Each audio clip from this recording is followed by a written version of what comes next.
Hey, today I'll be talking about episodes 41 through 42 of YanXi Palace.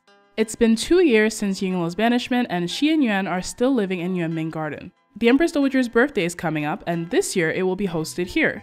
Yingluo is excited as this means she'll be able to see MINGYU again. MINGYU was moved to Chun's palace after the Empress's death, and they'd been keeping in touch through letters until recently when they lost contact. 我正担心着呢。 The palace, of course, has a new empress, and while Chun has remained a Guifei, 5th Prince's mother Yu is now a consort. Shu is an imperial concubine, while her quiet friend Qing is now a noble lady. After Jia's death, her little sister was invited into the palace and has become an imperial concubine.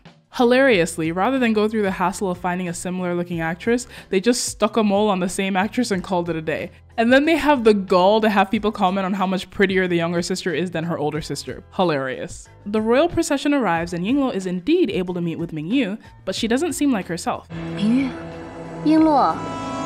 Before they can talk, Chun and Yu show up. Chun offers to give them time to catch up, but MINGYU refuses. She says she hasn't liked her since they worked for the Empress, and all the more doesn't want anything to do with her now.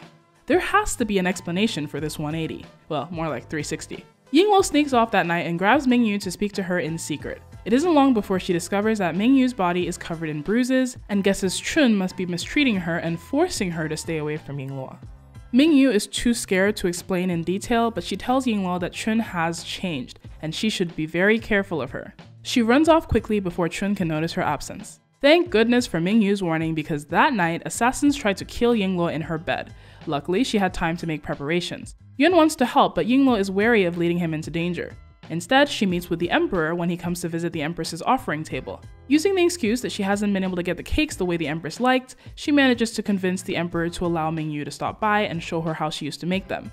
MINGYU is sent to the kitchen and Yingluo meets her there. MINGYU is still too scared to talk about what is happening to her, and I don't blame her. Chun is scary and she's already begun to suspect that MINGYU is working with Yingluo.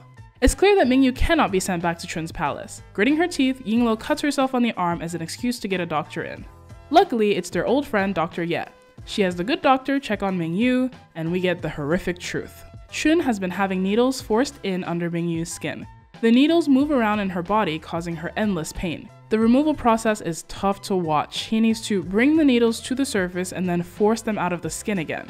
In the end, he removes 8 needles, but there are some that are already so far into her body that he can't get to them. He gives MINGYU some medicine to help with the pain and recovery and leaves, promising to keep his lips sealed. Once they're alone, MINGYU explains why Chun hates her so much. Chun had actually been treating her quite well until one day when she saw Chun's maid in the arms of the head eunuch of the fire department. The night 7th Prince died, the water was frozen. Based on this, you can put together that Chun was somehow involved. The crazy thing is, MINGYU hadn't even made the connection. It wasn't until they started torturing her and threatening her to keep quiet that she realized that it was anything more than just a romantic tryst. But Chun's mask was removed, and from then on, she stopped playing the virtuous consort. MINGYU has no way to escape from her. Just like that, Yingluo has a reason to get back in the game, to save MINGYU, but also to get revenge for the murdered 7th Prince. Because really, it was his death that led to the Empress's. I guess this must be more about MINGYU though, right? Over the last 2 years, Yingluo hasn't looked into this at all, so does that mean until now she believed it was a complete coincidence that on the one night she was out of the palace, there just happened to be a fire and the water just happened to be frozen? That doesn't seem right. Yingluo approaches Fu Heng's guard friend Hailan-cha. He says Fu Heng told him to do whatever she asks, so he's at her service. Considering how close he and MINGYU are, I'm surprised he has no idea what's going on with her. But anyway, that's sweet. Thanks, Fu Heng. Hailan-cha is enlisted and there's no time to waste as the royal family is only staying at Yuanming Garden for a few days. Yingluo seizes an opportunity to get the Empress Dowager's attention. When the Empress Dowager releases some birds as part of some ritual, a multicolored one sticks out among the plain-colored ones. Yingluo pipes up, claiming it must be a sign from heaven. The Empress Dowager is delighted, but I love how the Emperor is just not going along with it, telling his mom that such things don't exist, but it was a nice little trick from a servant to make her happy. Yingluo asks that they give it another try with fish to see if heaven really does mean to bless the Empress Dowager. They release the fish, and the fish form the Chinese character for long life. How auspicious. I've definitely been where the Emperor is. Like, Mom, this is clearly fake, but if it makes you happy, I guess. The Empress Dowager decides to reward Yingluo, telling her she can ask for anything she'd like. Yingluo asks if she can return to the palace. The Emperor resists, but his mom overrides him, granting her a position as a maid in her palace. 多谢太后娘娘恩典。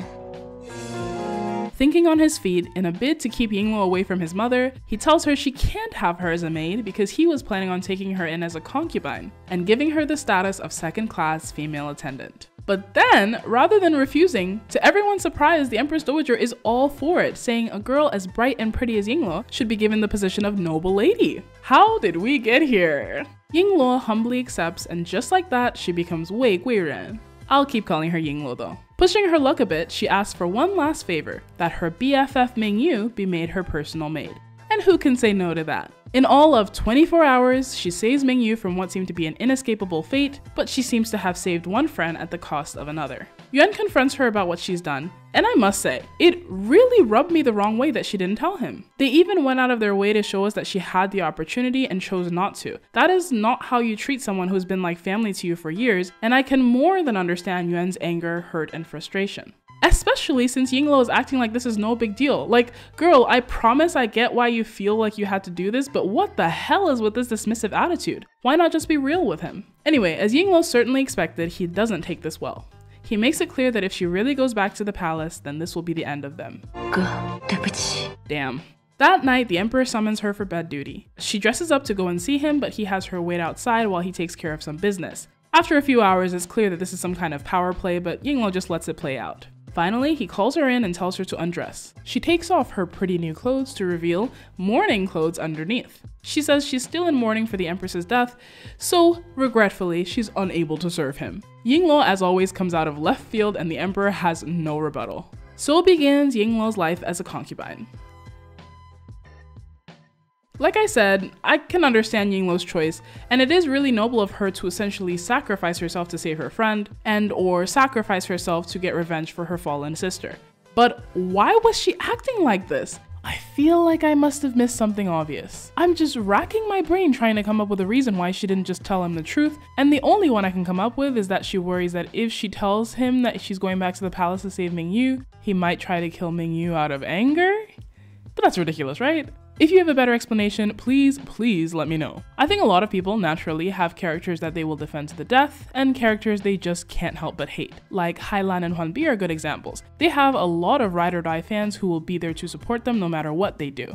And then speaking of Huanbi, there is a character that I truly dislike even though objectively she might not be that bad. Anyway, all that to say, it's me. I'm the Yuan stan. I'm just so ready to defend him for what he's about to do. I get that no one owes you love just because you give it to them, but I'm still so betrayed for him. Imagine if after all of the things Yingluo did for the Empress, one day she was just like, you know what, I'm kinda done with you. Shoot, go find another master. Sure, the Empress doesn't technically owe Yingluo anything, but what the hell? It's only natural to give at least the bare minimum of respect to someone you considered close enough to call your brother or sister.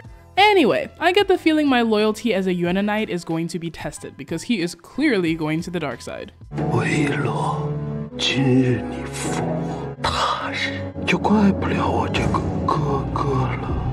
Please dude, don't do this. Anyway, Chun is the devil. What a horrifying thing she's doing to MINGYU. And her maid as well, like why are you enjoying this so much? So off we go back to the palace. I'm curious to see how it's being run under Empress Shen. Till next time, thanks for watching.